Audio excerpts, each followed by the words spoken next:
Engineers Without Borders in 2010, and we were specifically called to work in this village in the Peruvian Amazon. It's outside the city of Iquitos, which is another claim to fame. It's the largest city in the world that you can only get to by plane or boat. There are no roads that go there. It's like in the Amazon forest. So on the outskirts of Iquitos is this sort of undeclared settlement called Belen, which 70,000 people live there. There are no toilets. There's a little bit of running water, some electricity, but everybody's toilet is these 4 posts stuck in the mud with a tarp around it that they walk the plank to get out to on these logs that they put outside their backyard. And they poop, you know, with the vultures circling overhead and people watching them. And the problem is that's in the dry season. That's like a good situation. In the wet season, it looks like this. So this is Alexandra and her brothers at their house, which is mostly underwater 6 months out of the year. And they just poop right into the water. They just move floorboard. And then a lot of the kids swim in the water. And it's just a really bad public health situation. So we were working with a bunch of doctors that were at a clinic, and they wanted at least one place in this sort of urban area where they could go to the bathroom, and a lot of times volunteers, nurses would come down, and they would have to poop here.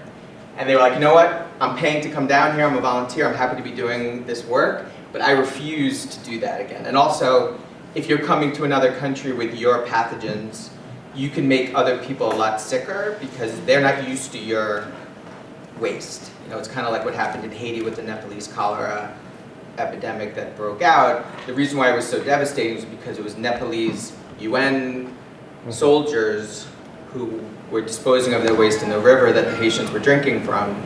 And the version of cholera that's prominent in Nepal, the Haitians had never seen. So that's why it was so devastating. So as a doctor, they got in touch with us, Engineers Without Borders, because they didn't want to basically come down there and do harm. So like the first rule of doctoring.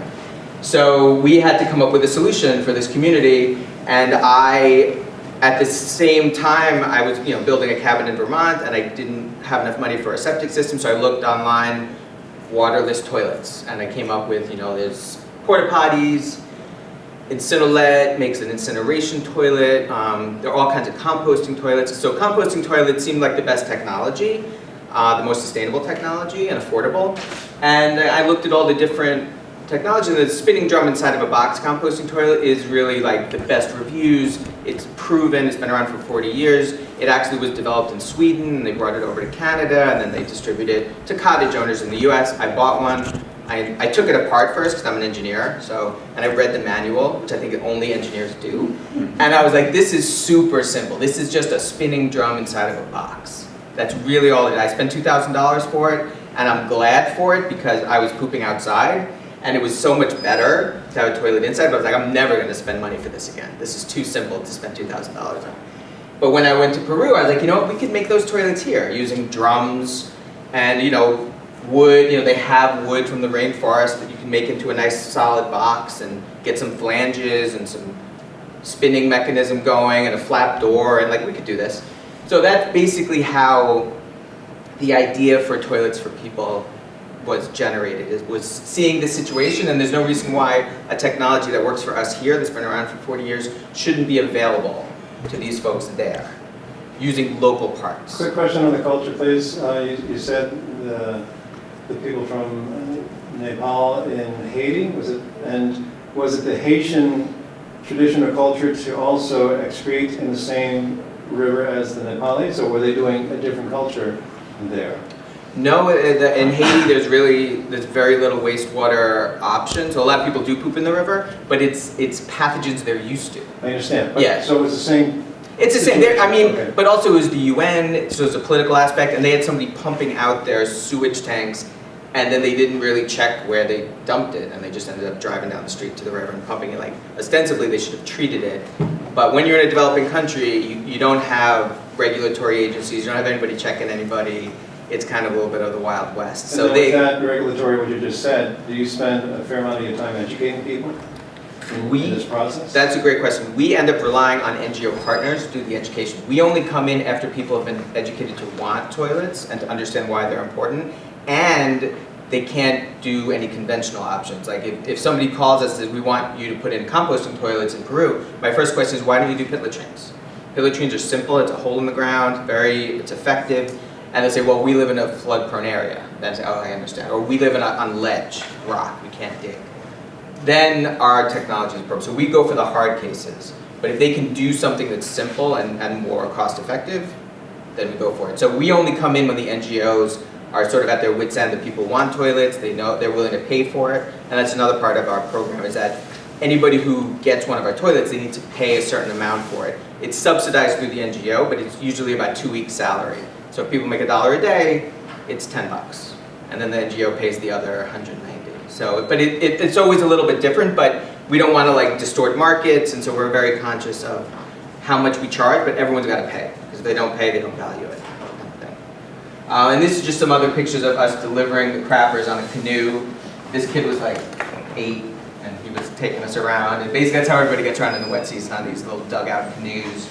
And we paid him $1 for doing that. And then we're just carrying the toilets. This is a doctor friend of mine, Rummy, on these planks. They basically, each year, when the flooding comes, each house will extend a pole to the neighbor across the way, and they'll put planks out that are provided by the municipality and create sidewalks so they can get into town to get to the market. So it's a very interesting infrastructure that's rebuilt every year and taken down every year, and it's all done on a grassroots level. It's a very interesting way people have learned to survive in these environments where there's no government creating any kind of walkways or anything like that. So just generally, so now it's kind of like take a step back. So there's 2.5 billion people in the world that don't have toilets. So it's like 1/3 of the world's population. And so those people are either pooping outside, and when I say don't have toilets, they don't have hygienic toilets. Like there's a lot of people who have toilets where there's a pipe that comes out and goes right into the river behind their house, and that is not okay. Because of the reasons of people using the rivers for water, for bathing, for recreation, and for waste disposal.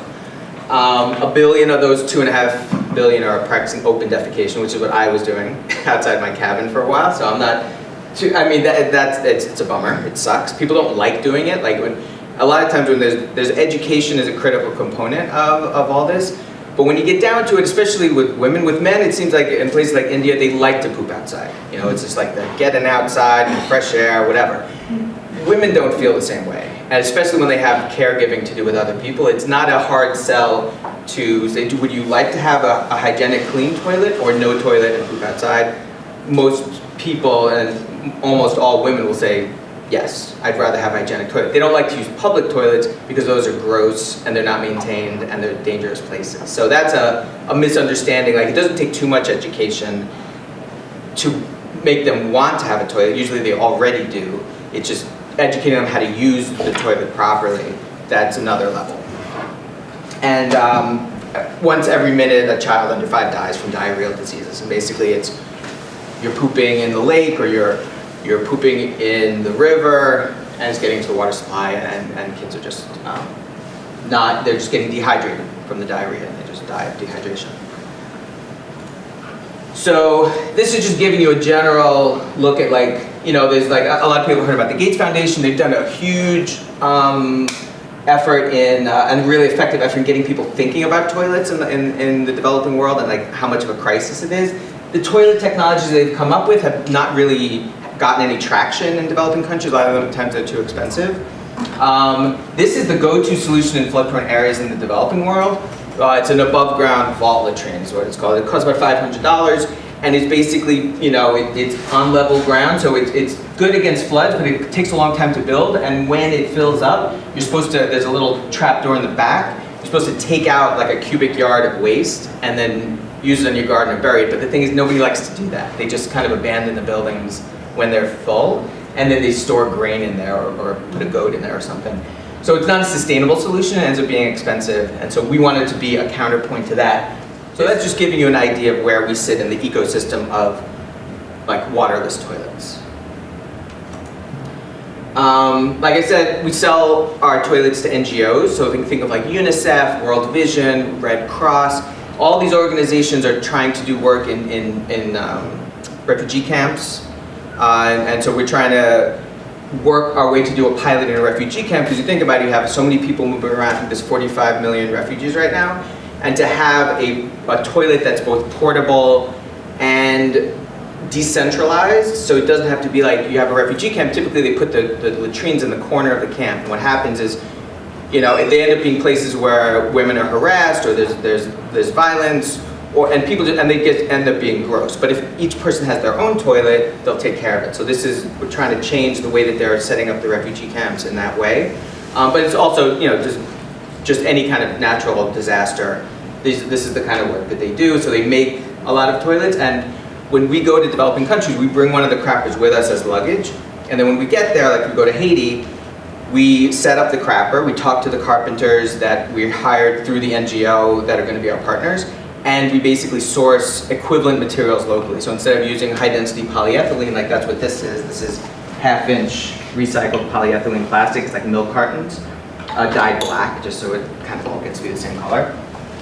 In Haiti, we'll use 3/4 inch plywood or dimensional lumber. We'll just make that box, get the holes in the right place, get a drum. The drum might be 15 gallons, maybe 20 gallons. We did a school where we used 30 gallons because we needed higher capacity.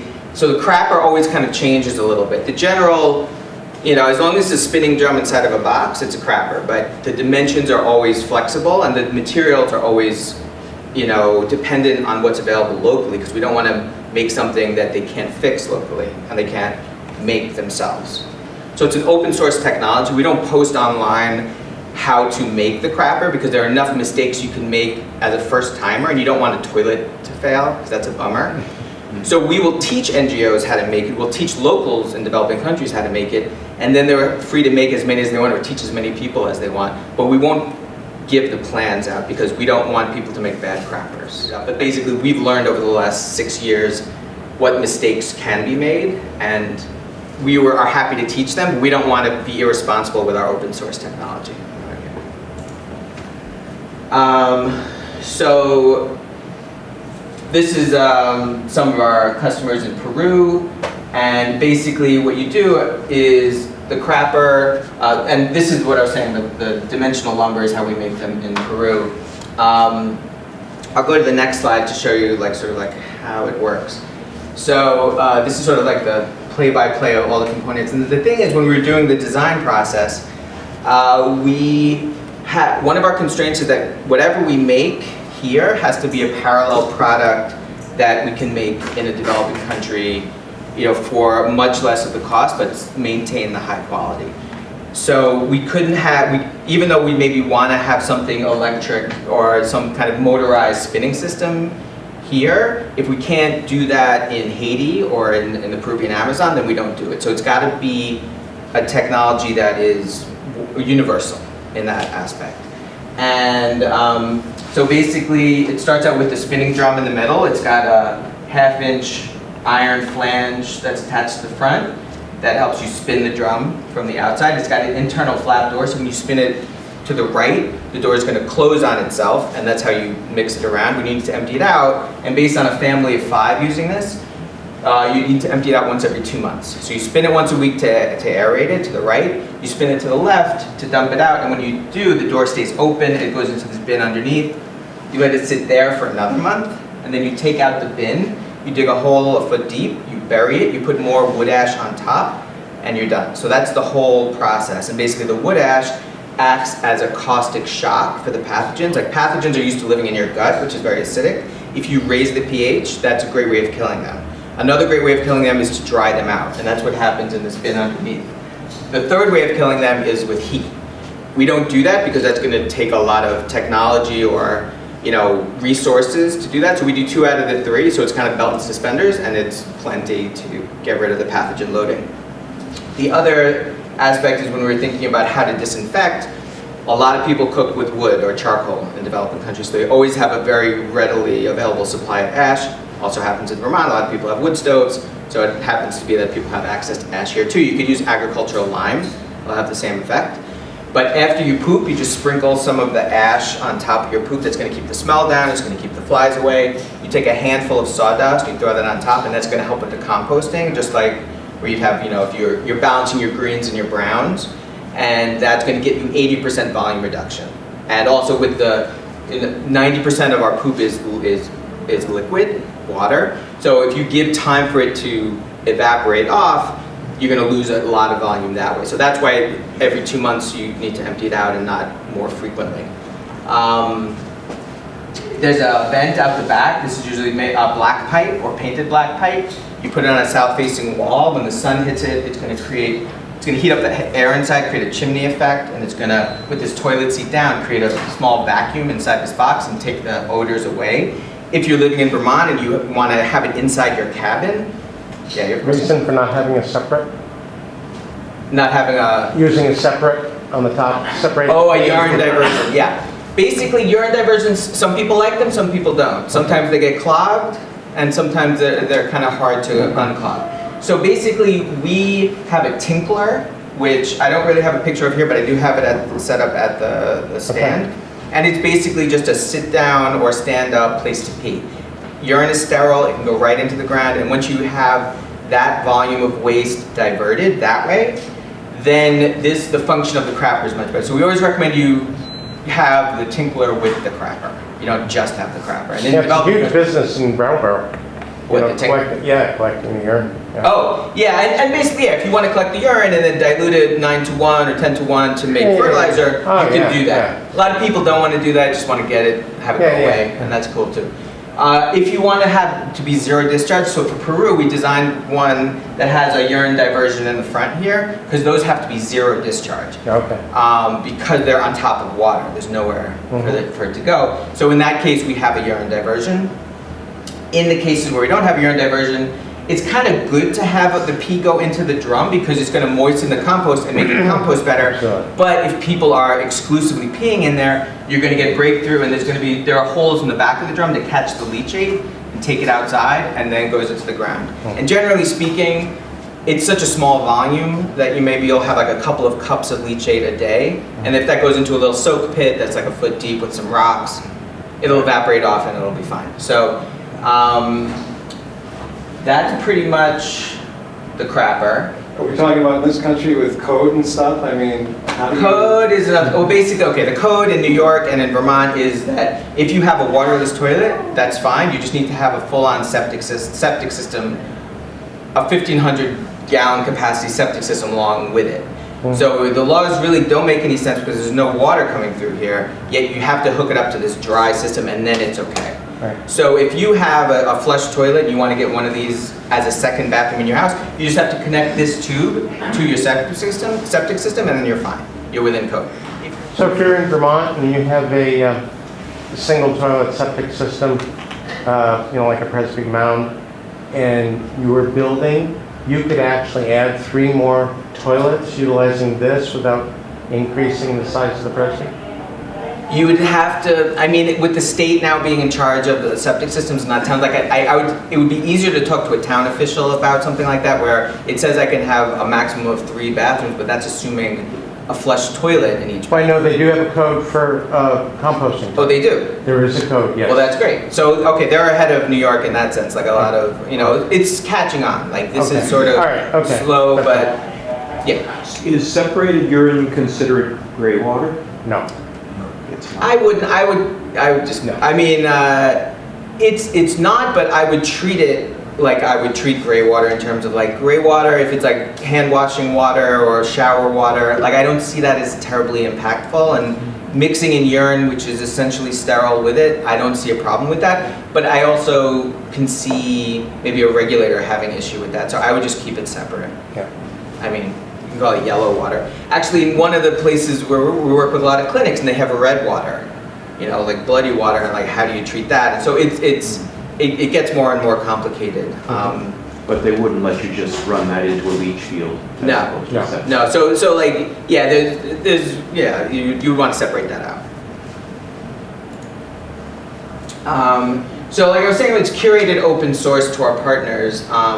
We've decided at a certain point that not to have a patent on it, not to try for a patent on it, and it's basically because a lot of our work is in developing countries, and people copy you anyway, and we kind of want to encourage that kind of scrappy entrepreneurial spirit, because that's the best way to farm out this technology, as opposed to us chasing people to keep them from making toilets. Like, we didn't want to invest our time in having a team of lawyers to enforce be like a toilet police kind of, operation. And honestly, there's so many people need toilets in the world, we didn't see it making any sense to do it. So we just basically try to do it as high quality and affordable as possible. And if other people want to jump into the industry, happy to do it. But honestly, there are so few players in the industry, it could use more folks doing what we're doing.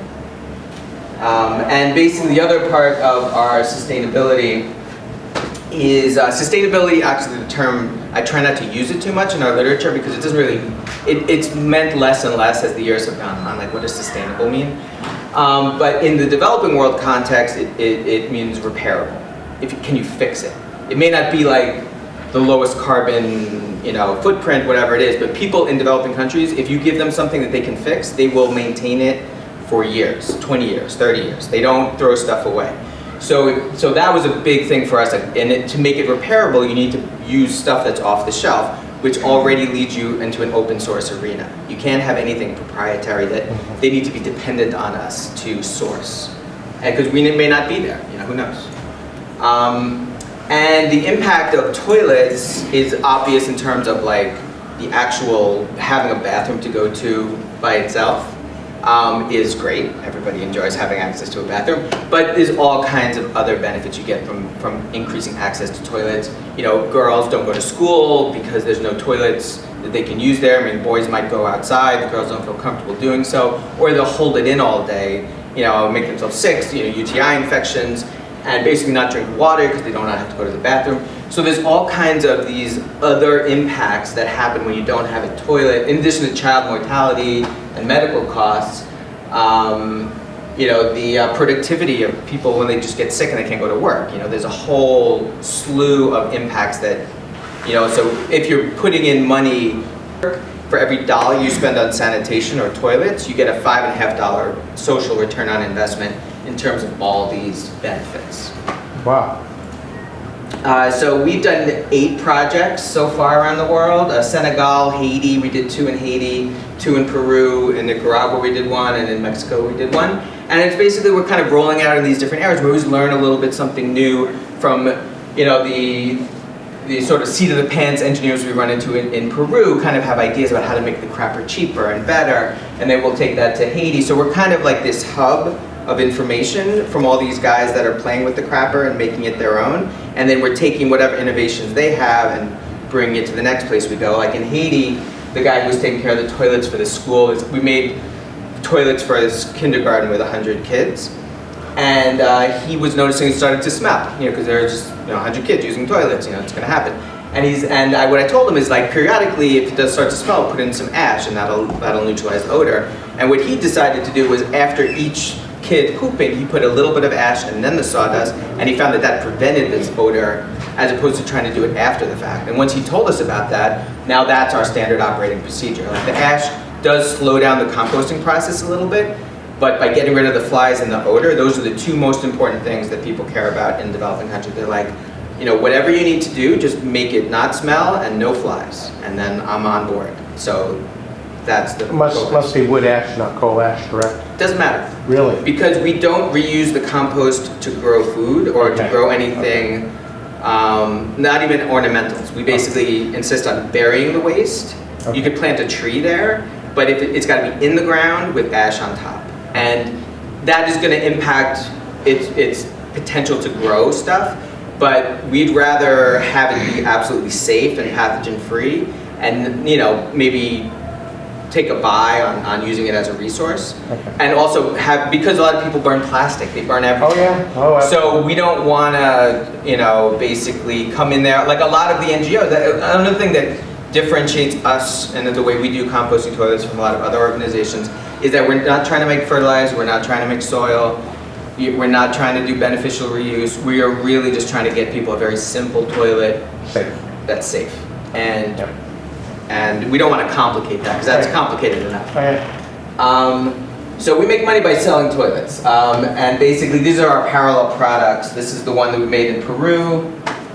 And once we make them, I basically, the carpenters, once they see what the toilet looks like, they start making them themselves. And they're sanding it, planing it, varnishing it. They're making it into like furniture. Like, they're making it nice. Like, I'm like kind of a rough carpenter, but they make it like look like really nice. So they take pride in it, you know, and that's what we like to see, them sort of taking that initiative. So here, to make it, it costs us about $300. We sell it to $625. So we basically double the cost. You know, we double how much it costs us to make it, including labor and materials. In developing world, we can make it for about $200 just because things are cheaper. If we made them at large scale, we can get a better deal on the wood and the toilet seats and stuff. We could probably get that down to $100, which is really cost competitive with a lot of other toilet technologies. And these are our customers, international development, off-grid homeowners in the US, like tiny house people, yurts, farmers, things like that. This is kind of what a production situation looks like. We're making crappers in Peru. That's where that picture was taken. And what we'd love to be doing is going into a refugee camp where there's, you know, carpenters or, you know, skilled craftsmen, and just put them to work making toilets for everybody in the camp. You know, have decentralized private toilets for everyone in the camp that's made locally. I mean, in a disaster situation, one of the first resources that gets shipped in is plywood, because it's easy to build stuff with, and that's our resource. We try to make it, and then people send in food a lot of times in drums. So you have all the stuff already there, and you can make the outside structure out of pallets, which is also there. So it's basically using the existing resources in the camps and the skills in the camps, because people need stuff to do. I mean, it's kind of boring and disheartening to be in that situation, and if you can be empowered to help your situation, however long you're going to be there, and learn a new skill, then that's something that's worthwhile.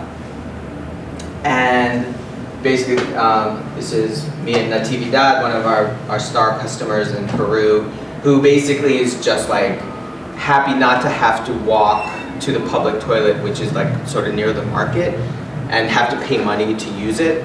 And especially in the rainy season, it's hard to get to. And so like, it is literally like they're asking like, how has it changed your life? It's like, oh, I have more time to cook and make food for the market and make more money, and like I don't have to worry about going to the bathroom. So it's like that, the kind of like impact that we're generally going for. I mean, a lot of times when people talk about sanitation, they talk about, you know, how much impact you're having in terms of reduced diarrhea rates among children, or how much have you reduced infant mortality by installing the toilets. And the reality is, we were in Berlin, we installed, you know, half a dozen toilets. There's 70,000 people there. Everyone's still swimming in the water and pooping in the water. So we may not see a reduction unless there's universal coverage. So that's kind of the tricky part of the toilet impact world, is that unless everyone's doing it, even if you have like 100 families, 90 of them are using toilets, 10 aren't,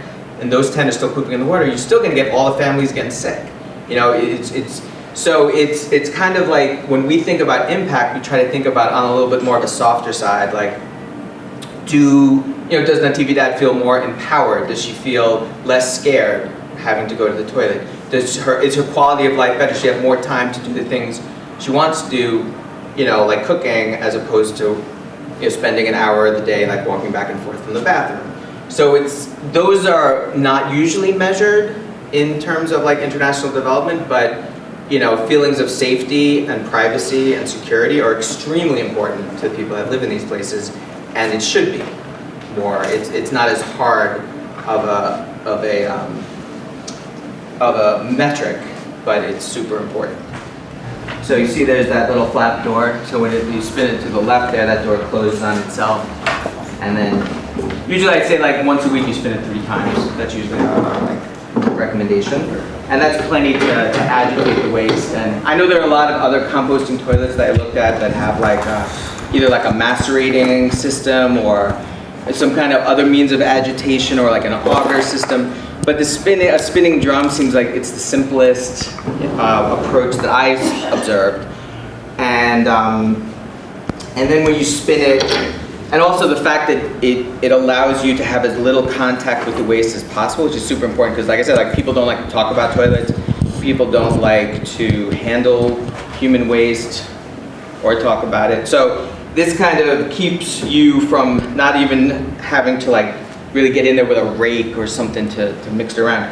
So when you spin it this way, it dumps into this bin underneath, and that's where you let it sit for another month or 2 before you open up the little door and then take it out and then and then bury it. So you're spinning it once a week?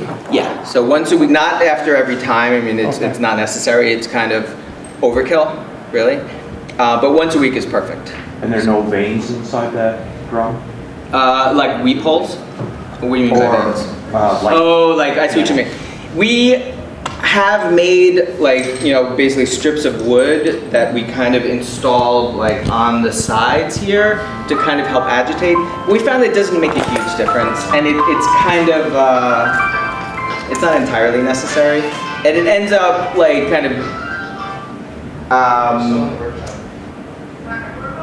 yeah, it's just like getting in there and kind of getting it. It gets to be a little cumbersome because these drums, they're usually sealed on both ends. So you basically, to cut this flap door, the way that we do it is we get the drum, we cut off the handle on the top, and then we need to make a rectangular door. So we'll take a circular saw, or if we're in country, we use a handsaw. We just drop the blade 4 times and then jigsaw out, and then that's your access to get inside. But it's tight in there to try to install those strips. It's just awkward. So we just said, it doesn't make that much of a difference. There is a little bit of a benefit, like it'll kick things a little bit more, but not to the extent that it justified. Like a 2-inch rib or something like that? Yeah, like they design it like in a regular compost, you'll see those. Yeah. And if we actually made a mold of a drum and like proprietary, we would design that in. But since we're using off-the-shelf drums, we have to putting the flanges on is not so hard, but trying to get in there to do that kind of detail work, that's hard. And it's hard to teach somebody, so when we go in country, we usually go for about 2 weeks. And to basically to be effectively doing that, and then if one of those falls off, it can screw up the door, and it just ends up complicating things. But like I said, in the back there's some weep holes, and then there's a little tube that comes out with the discharge, and that's about it.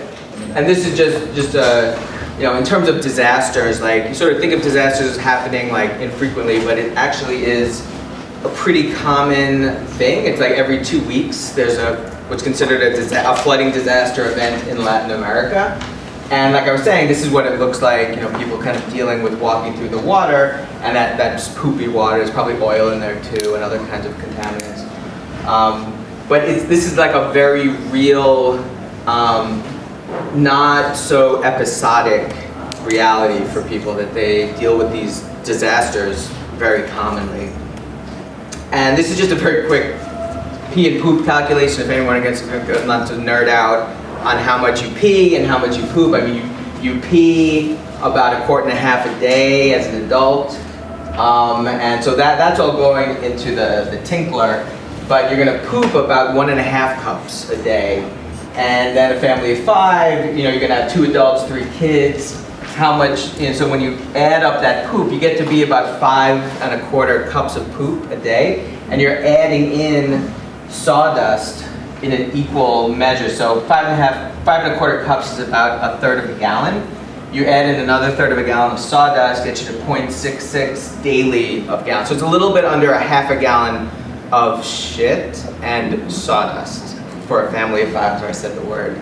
But like that, composting will reduce your volume by 80%. So that 0.66 is going to go down to 0.13. And the holding bin capacity is just a busboy bin. If people want to walk over, I'll show it to you. It's a 9-gallon capacity. So that is going to allow for 69 days of capacity to fill that bin. So that's where the 2-month calculation count comes from. And if you just put in ash, let's say, which is legitimate, if you just want to make sure it's absolutely pathogen-free and just sterile, you would have to empty it out every 14 days because you wouldn't get that 80% reduction. It would just basically accumulate. You'd get the evaporation, you get some volume reduction just from the water evaporating off, but you would just increase the maintenance. So when we're in developing countries or here, we say, look, it's up to you. You can put in ash, then you're guaranteed pathogen-free. You're just gonna have to empty it out every 2 weeks. If you want to do the composting, it'll just be less maintenance. You'll empty it out once every 2 months. It's up to you. And that's for the wood chip. or the wood ash? Sorry? That's with the wood chip. It could be wood ash or charcoal ash. No, I don't mean ash, but I mean your other. Sawdust? Yeah, it could be sawdust or, Sawdust. I don't really, wood chips isn't so good. You need something Okay, a you little want finer. broken up, more a You little want finer. finer. Okay. I would say shavings is the best, like from a Oh, lathe okay. is perfect because sawdust can sometimes actually be a little too clumpy and kind of keep the air from getting in. But shavings, even leaves is fine, just dry leaves, just crumple them. Okay. You know, it's a good thing for kids, you know, go out, send them out in the fall, Okay. take some dry leaves and just, and that's perfect. Okay. And that's one of the things we do in country is we identify sources of carbon, and there's always some, either there's a carpentry studio or there's agricultural waste from whatever, Ah. and then we just, that's our carbon source, then we find an ash source, Ah, okay. and then that's part of our program. Very nice. And this is just the flood-prone market. Like we're saying, there's 1 billion people living in flood-prone areas. 106 million people were affected by floods in 2011. So it's like a huge market share that we're going for. And if this is all the total toilet market of $80 billion, we're going for like a very small amount that are in flood-prone areas. Like if you're not in a flood-prone area, you should just do a pit latrine, probably. So we're only interested in the hard cases. And then this is just other markets, you know, developing world, direct sales. We'd love to be able to be on the shelf at like a hardware store in Brazil, where I know a rising middle class family may be living in like an informal settlement, which a lot of people call slums or favelas, would go into a store and say, you know, I don't have a toilet, I'm living in this area where the government doesn't give me any kind of sewage system, I don't want to have my wife and kids going to the public toilet anymore. I'm going to save up my money, I'm going to buy a composting toilet off the shelf and I'm going to install it, and that's going to be the solution for my family. So that's the next step where we want to be. The military is interested, forward operating bases right now. The way the military deals with poop is the way they've done it for the last 100 years, and that they put it into a barrel and they put in diesel fuel and they burn it, and then they have a guy as punishment stir the cauldron with like a stick. So this is the high-tech, like today, that's the waste management solution in forward operating bases. So we're trying to see if they'd be interested in doing a pilot to have crappers. And also it could be like something you could pack it up easy, deliver it easy. So we're looking into that. Flood-prone areas, you know, as a backup toilet, like in the description, like you might be living in Staten Island, we make our toilets in Staten Island, got hit really hard by Sandy. You know, you may want to have a crapper. You could use it as a composter, regular like veggie waste composter in your backyard, but heaven forbid, when, you know, if the power goes out, the wastewater treatment plants aren't working, the pump stations aren't working, there's no water, at least you have a place where your family can poop, you know, until services come back online. Then I wouldn't use it again as a veggie composter, but then you should basically keep it as a backup toilet. But it's like to give people peace of mind, like people who are concerned about like, you know, just disasters, things like that. And overseas deployment, if you're ever like going on Peace Corps or missionary work, you might be going someplace where they don't have any toilets. And so you could bring your toilet with you. So that's why we designed it to be flat packed.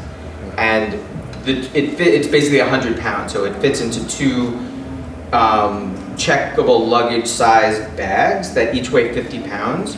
So it's exactly within the weights of the airlines.